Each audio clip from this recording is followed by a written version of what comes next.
આ તો કંઈ નથી, ઘણા તો એક્સરે જોવે. જાણે રેડિયોલોજીનું 4 વર્ષ ભણ્યા ને બીજે મેડિકલમાં.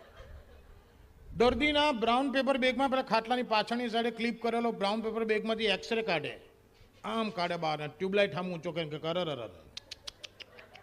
દર્દી અડધો ઊંચો થઈ જાય. શું છે કે ધોળું દેખાય છે ને બધું સારું છે, કાળું દેખાય છે બધું સડી ગયું છે. આ બાજુ ડાબું ફેફસું છે અને આ બાજુ જમણું ફેફસું છે. તો દર્દી કહે તમે ફેફસા કહેતા હોય તો જુદી વાત છે, બાકી ડૉક્ટર તો થાપાન ફોટા લીધા છે.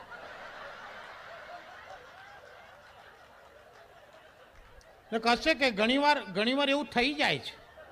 એટલે શેનું થઈ જાય સમજણ ના પડે તો પડ્યો રહે ને. તને કોને ફોટા અડવાનું કીધેલું?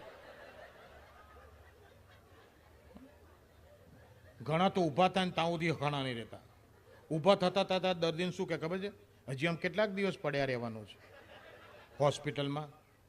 તો પેશન્ટ કે ડૉક્ટર વીએમ પટેલે કીધું છે કે 20 દિવસ તો આરામ કરવો પડશે. હોય કર્યા કર્મ તો અહીંયા જ ભોગવવાના હોય છે. એટલે કર્યા કર્મ ભોગવવા પેલો આવ્યો છે. એટેક જેને આવ્યો ને, એટેક, હાર્ટ એટેક, હૃદયરોગનો હુમલો, સ્ટ્રોક, ખરેખર તો એની ખબર કાઢવા ના જવાય. અમારા અમદાવાદમાં દોડીને જાય. એટેકના પેશન્ટને જઈને શું પૂછે ખબર છે, કેટલામાં છે? રાતે કે બેનને ભાણિયો આવ્યો છે. એટેકનો કાઉન્ટ પૂછે કેટલામાં છે? તો પેલું પેશન્ટ કે પહેલો, કે જો આમાં કંઈ ના થાય તો બીજા 2 રહ્યા, બાકી 3 પછી તો ભાગ્ય જ બચાય. આમાં પહેલામાં બહુ ધ્યાન રાખવાનું, પહેલામાં જ નીકળી જાય ને તો બહુ વાંધો નહીં આવતો. એટલે આવું ના બોલાય. તું ઝાંપે જઈશ ત્યાંથી બીજો ને ત્રીજો આવી જશે. અરે આ તો સાહેબ કંઈ નથી, અમારી સાથે સ્ટેજ ઉપર આવા અર્થ વગરના સવાલો થાય છે. આજે હું હર્ષદભાઈને બધા વહેલા આવી ગયા. આ બધું થોડુંક સેટિંગ કરવાનું હતું, માઇકનું ટેસ્ટિંગ કરવાનું હતું. તો ઓડિયન્સમાંથી તમારામાંથી કોઈક વહેલું આવી ગયું ને, તો હું અહીં બેઠો હતો. આઈને મને કે દેખભાઈ તમારો પ્રોગ્રામ છે? હું ના, મેં કોઈ હરાજી રાખી છે, બધું વેચવા મૂક્યું છે, બેસી જાઓ પછી બોલાવું બોલો. એટલે આવા અર્થ વગરના સવાલો બધા કરતા હોય છે. દરેક દેશમાં જાઓ, આપણા દેશીઓ તો ખાસ. અને આ અર્થ વગરના સવાલ વર્લ્ડમાં કોઈ બી જગ્યાએ થતા હોય છે. એવું નથી કે હું અમદાવાદની વાત કરું છું, એની માત્રા આગી પાછી હોય છે. બાકી અર્થ વગરના સવાલો તો કરતા જ હોય છે. આ બી માણસમાં પડી ગયેલી એક આદત છે. પણ હું અમદાવાદથી આવું છું, થોડી અમદાવાદની હેબિટની વાત કહું. અમારા અમદાવાદમાં એક હમણાં નવી આદત પડી ગઈ છે, ગાવાની. જ્યાં હોય ત્યાં ગાવાની, જે હોય તે ગાવાની, નો સ્ટાન્ડર્ડ. અને શું આપણે હિન્દી પિક્ચરના ગાયનો બને છે. ભગવાનની મોટામાં મોટી મહેરબાની, વર્લ્ડ લેવલે કોઈ મ્યુઝિક ન હોય ને તો આપણે હિન્દી પિક્ચરના ગાયનોમાં છે. આસમાન જમીનનો ફરક છે અત્યારના ગાયનોમાં અને અમારા વખતના ગાયનોમાં. તમને જનરેશન ગેપ દેખાય સાહેબ, જનરેશન ગેપ. અમારી વખતના ગાયનના શબ્દો જુઓ, અને શબ્દોમાં તમને મર્યાદા દેખાય, લજ્જા દેખાય, સમાજનો ડર દેખાય. અને અત્યારના ગાયનો પ્રેક્ટિકલી ઇમ્પોસિબલ, વાસ્તવિક જીવનમાં શક્ય ના હોય એ ગીતોમાં લખાય છે. અમારા વખતના ગાયનો તમને નમૂનો આપું કે તમને મર્યાદા દેખાય, લજ્જા દેખાય, સમાજનો ડર દેખાય. હિરોઈનની સાડીના પાલવને હીરો હાથ અડાડે ને, એમાં તો પેલી બી જાય, તરત ગાયન ગાય. ઓહો છોડ દો આંચલ, જમાના ક્યા કહેગા. ઓહો છોડ દો આંચલ, જમાના ક્યા કહેગા. અત્યારના કોઈ ગાયનમાં આવું આવે? અત્યારે કેવા રબીશ ગાયનો બને. હે મેં તુજકો ભગા લાયા તેરે બાપ કે ડર સે. એટલે આવું કે ગાયનો બાપને હું કરવા ગાયનમાં ઘસડી જાય. આ નવા ગાયનો, નવા ગાયનો પ્રેક્ટિકલ ઇમ્પોસિબલ. અને એમાં પછી ભગવાનની મહેરબાની, જેટલું બોગસ એટલું હિટ. જો આ ગાયન 4 વર્ષ પહેલા એલું સુપર હિટ થઈ ગયું. बम्बई से गई दिल्ली, दिल्ली से गई पूना, पूना से गई पटना, फिर भी न मिला सजना. તો તારા બાપા રેલવેનો પાસ કાઢી આલ્યો છે? એક સજના માટે ઇન્ડિયાની ટૂર ઉપર નીકળી છું. તું ખોટી જગ્યા આટા નાખા અમદાવાદ આય. 6 થી 8 સીજી રોડ ઉપર મ્યુનિસિપલ માર્કેટના જોપે ઊભી રહે, તને સજનાના થપ્પા બતાવું, થપ્પા. Thank you. આ આપણા હિન્દી પિક્ચરના ગાયનો. આ એક નથી, આવા તો કેટલાય બોગસ છે. એક બીજું ગાયન મને તો 2 લીટી વધારે આવડે જ નહીં હો. આ ગાયન બી સુપરહિટ થઈ ગયેલું. हो दिल्ली में दिल मिला, बम्बे में बात हुई, पुणे में प्यार हो गया. એટલે આ ગાંડા દિલ્હીમાં દિલ મળ્યું હોય તો એને આગ્રા લઈ જા, પાહે પડે. પૂના ના જવાય, પદું નીકળી જાય. ક્યાં દિલ્હી ને ક્યાં પૂના હાથો મળે છે, નકશામાં જોઈશ તો ગાભા નીકળી જશે. કદાચ આગ્રા જા, સેમ બજેટમાં અઠવાડિયું જલસા મારી શકીશ. હું ક્રિટિસાઇઝ નથી કરતો કે અમારી વખત બધા જ ગાયન સુપરહિટ હતા, અત્યારના બધા જ ગાયન બોગસ. અત્યારે પણ એક સરસ ગાયન આવ્યું છે, અત્યારે ઘણા ગાયનો સારા આવે છે, પણ પર્સન્ટેજ જોઈએ ને તો ઓછા. અત્યારે કલ હો ના હોનું ગાયન છે. હર ઘડી બદલ રહી હૈ રૂખ જિંદગી, છાવ હૈ કહી કહી તો ધૂપ જિંદગી, હર પલ યહાં जी भर जियो, कल ये समा कल हो न हो. કેટલું સરસ ગીત છે. અને અમારા વખતે બોગસ ગાયનો છે. અમારા વખતે એક બોગસ ગાયન અહીં બેઠેલા બધા એમના બૈરા પાસે ગાયેલું છે. એક નંબરનું બોગસ છે, બિલકુલ પોસિબલ છે જ નહીં. સુપર હિટ થઈ ગયું. દેવાનંદ ઉપર પિક્ચરાઇઝ થયેલું અને મોહમ્મદ રફીએ ગાયેલું ગાયન સાંભળજો. 100 साल पहले मुझे तुमसे प्यार था, आज भी है और कल भी रहेगा. અરે ભૂત છું ભૂત. હો વરા પહેલાનું પછીનું ભૂતમાં હોય અને તું 52 વર્ષે લબડી પડવાનો છું તો હો વરાની હુકરવા જોડે છે. જે તારી રીચમાં હોય એમાં પેલીને પટાય. હો વરાની ફિલ્ડિંગ ના ભરાય. સંગીત મજાની વસ્તુ છે, હું ક્રિટિસાઇઝ નથી કરતો, પણ જે સંગીત પ્રોપર જગ્યાએ ગવાય ને તો મજા આવે. બાથરૂમમાં નાતા નાતા ગાવાનું હોય અને ગાવું પડે સ્ટોપર ના હોય તો દેટ ઇઝ ડિફરન્ટ થિંગ. એક જુદી વાત છે. પણ અમદાવાદમાં એક બેન બાથરૂમમાં નાતા ના ગાયન ગાય, સ્ટોપર હતી તોય, અને ગાયનનું સિલેક્શન બી કેવું, વાન વેસ્ટ ઇન્ડિઝનો, કલર કોમ્પ્લેક્શન કાળા, અને બાથરૂમમાં નાતા ના ગાયન ગાય. પાણી મી જલી મીરા ગોરા બદન, પાણી મી જલી. એનો વર બાર છાપું વાંચતો હતો, એ બગડ્યો. એને છાપું વાંચતા હતા, પેલીને સંભળાવી તો ગઈને કીધું, ધીરે ધીરે બોલ કોઈ સુનના લે જી કોઈ સુનના લે. આ આપણા ગાયનો.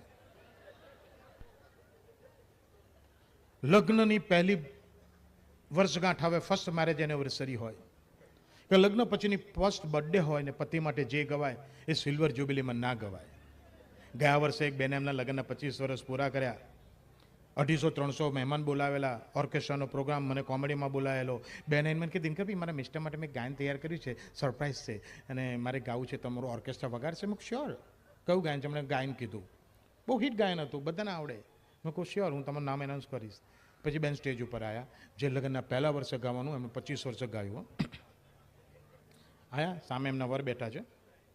એની સામે જોઈને કે, देखा है पहली बार साजन की आंखों में प्यार, देखा है पहली बार साजन की आंखों में प्यार. એટલે વાંદરી 25 વર્ષ તને પ્રેમ દેખાયો તો આટલા વર્ષ તેની આંખોમાં પિયા જોયા, એની આંખોમાં ચીપડા જોયા? એટલે 2 વર્ષમાં એને મોતિયો ઉતરવાનો આવશે. તારે તને પ્રેમ દેખાયો? આ ગાયનો આપણે હિન્દી પિક્ચર. એક ગાયન હિન્દી પિક્ચરનું સુપર હિટ ગાયન છે. જ્યારે આ ગાયન હું સાંભળું છું ત્યારે મને આવી ફિલિંગ થાય છે. I don't know about you. એ ગાયન જ્યારે સાંભળું તો મને થાય છે કે હિન્દી પિક્ચરનો hero, what does he mean? Does he a Superman? Does he a phantom? જેને હિરોઈન ઉપર બહુ મોટો એહસાન કરતો એવી રીતે ગાય છે. આ ગાયન સાંભળજો. આ ગાયનમાં મને આવી ફિલિંગ આવે.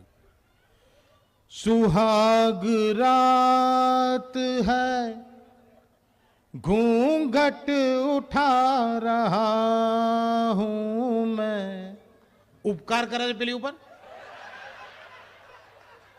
અલે આ તારું કામ છે, કરવું પડે. એમાં રાગડા તાણોની ક્યાં જરૂર છે?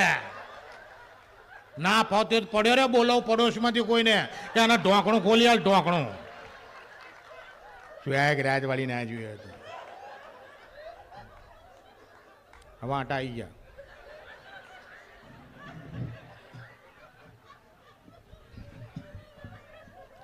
આપણા હિન્દી પિક્ચરના ગાયનો વર્લ્ડમાં એક તાકાત હિન્દી પિક્ચરના ગાયનમાં છે દુનિયાના કોઈ ગાયનમાં નથી કોઈ મ્યુઝિકમાં નથી આપણા ઘણા ગાયન તો કેવા છે તમે ગમે ત્યારે ગઈ શકો મારી પાસે એક ગાયન એવું છે કાલ સવારના તમે બ્રશ કરતા ગઈ શકો આઈ મીન ઇટ કાલ સવારના બ્રશ લેજો ઉપર પેસ્ટ લેજો મોઢામાં મૂકીને આ ગાયન ગાવા ટ્રાય કરજો આઈ બેટ તમે કહી શકશો બ્રશ કરતા ગવાય એવું હિન્દી પિક્ચરનું ગાયન आजा आजा मैं हूँ प्यार तेरा अल्लाह अल्लाह इनकार तेरा आजा आजा आजा आजा आजा आजा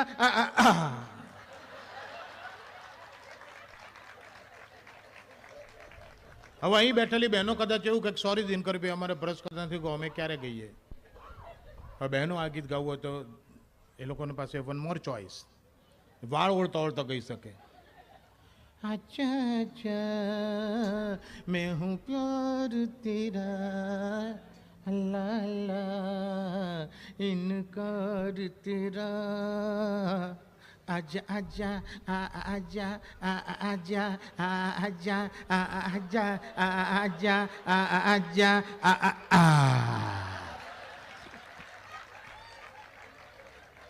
આવડો મોટો ટોલો ઉડાડ્યો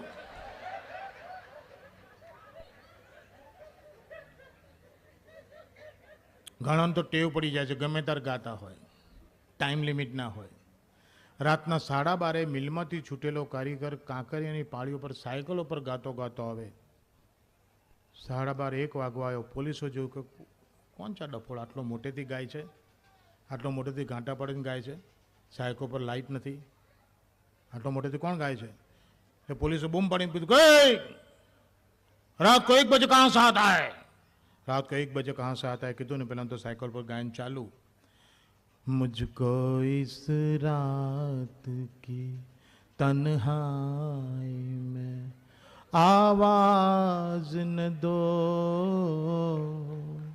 आवाज न दो अरे गधे मैं तुमको पूछता हूँ सुनता है कि नहीं सुनता है गधे की तू गायन आगળ ચાલ્યું जिसकी आवाज रुला दे मुझे वो साज न दो आवाज अरे मैं पूछता हूँ साइकिल पर आगे लाइट क्यों नहीं है रोशनी हो न सकी दिल तो जलाया मैंने तू ऐसा नहीं मानेगा पकड़ के पुलिस से ले जाना पड़ेगा बोले कि मैं परेशान हूँ मुझे और परेशान करो આપણા હિન્દી પિક્ચરના ગાયન થેન્ક યુ પણ સંગીત અને ઉંમરને એક બહુ જૂનો સંબંધ છે એજ and music are related which one another જો તમે એક માર્ક કરજો તમારી જુવાની વખતે તમને જે ગાયન ગમતું હશે ને એ અત્યારે નહીં સાંભળવું ગમતું હોય અમુક ઉંમર હોય ને તને અમુક સિંગર ગમે જેમ જેમ આપણી ઉંમર બદલાતી જાય એમ આપણો સિંગરનો ચોઈસ બદલાતો જાય એમાં ગુજરાતની અમદાવાદની વાત કરું તો એમાં એકલી ઉંમર કામ નથી કરતી એમાં ઉંમરની સાથે સરકમસ્ટન્સીસો પણ એટલો જ ભાગ ભજવે છે 20-22 વર્ષનો જુવાની હોય જુવાની ફાટી નીકળી હોય દિલ હાથમાં રહેતું ના હોય તિરાડ પાડીને કૂદકો મારવાની તૈયારીમાં હોય એવા મને કોઈ છોકરી સાથે પ્રેમ થઈ ગયા અને આજકાલ અમદાવાદમાં સ્પીડ કિંગ પ્રેમ થાય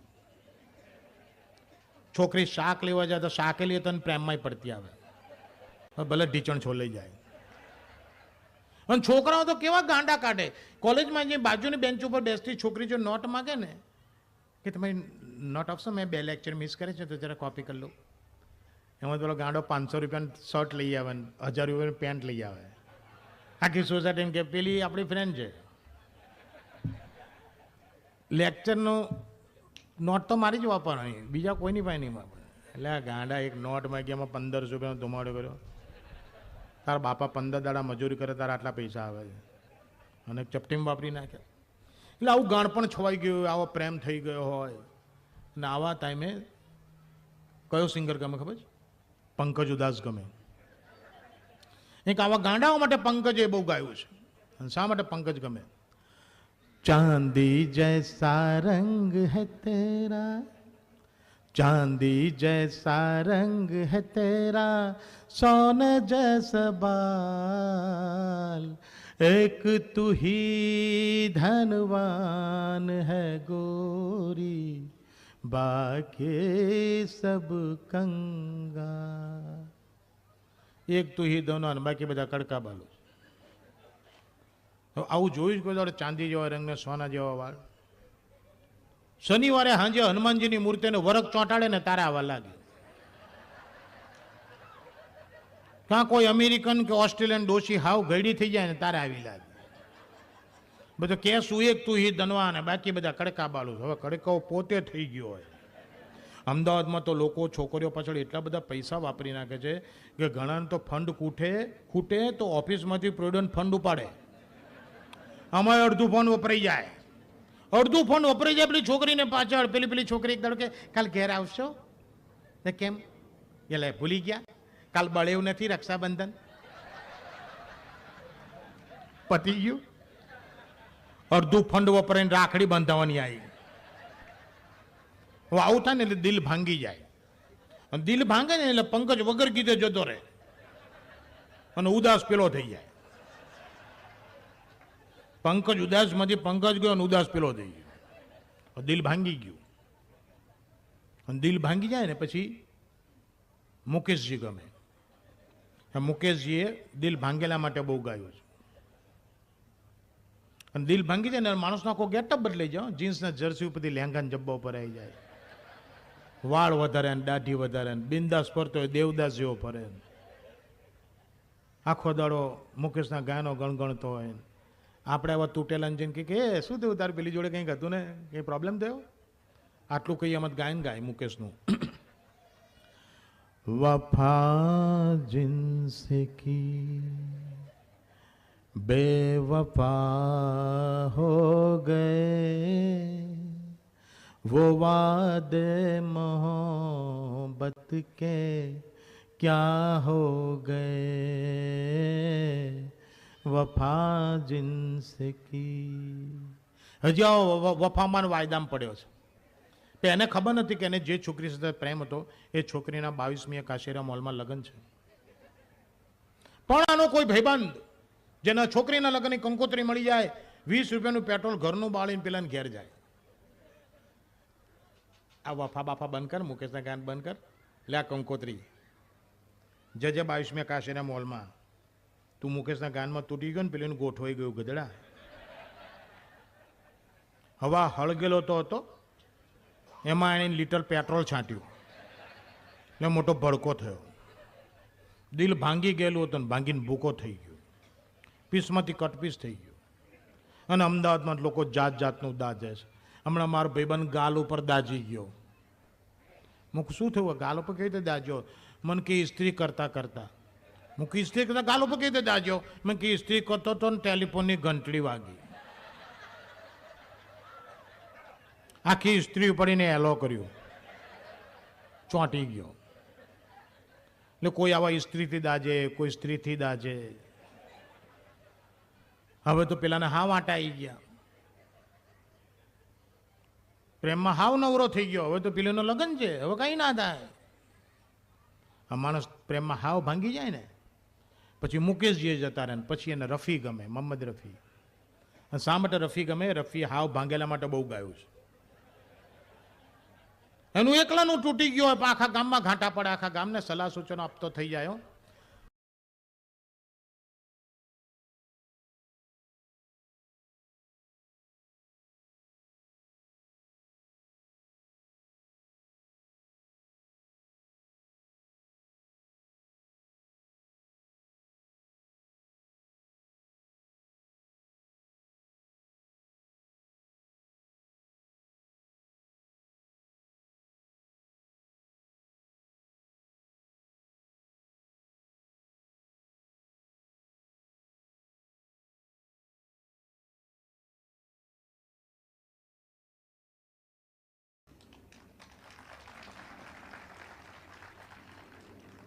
હે સિડનીમાં હાવ ભાંગેલા ઘણા.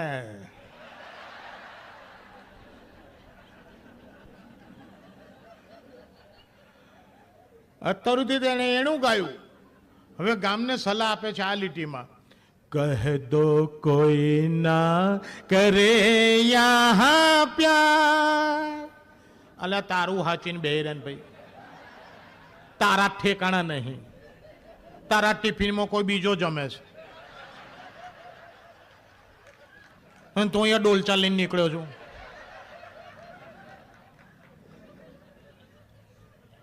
હવે બધા જ તબક્કાથી માણસ પસાર થઈ ગયો.